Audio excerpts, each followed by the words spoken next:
As you can see, we have done heavy pruning of the cacao plant, and this pruning gets done once the monsoon takes over. So because of the heavy monsoon, we also start losing a lot of our crop for fungal infections, and this can be reduced by pruning the plant. Of course, when we prune the plant, the yield starts going down because the most important food, sunlight, they get less of it because of the leaves have been pruned off. But the season shifts to another time, like more of a summer. So in summer, we start getting more yield.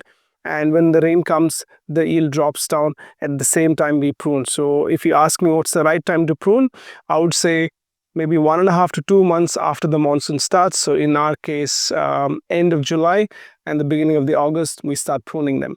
So another benefit of this pruning, if you can come and see, our pods are still there. Obviously, the number of pods, the harvest that we get reduced, but also the diseases reduce as well.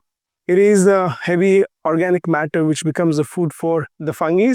There are good fungi, there are bad fungi. We don't want the bad fungi, we just want the good fungi.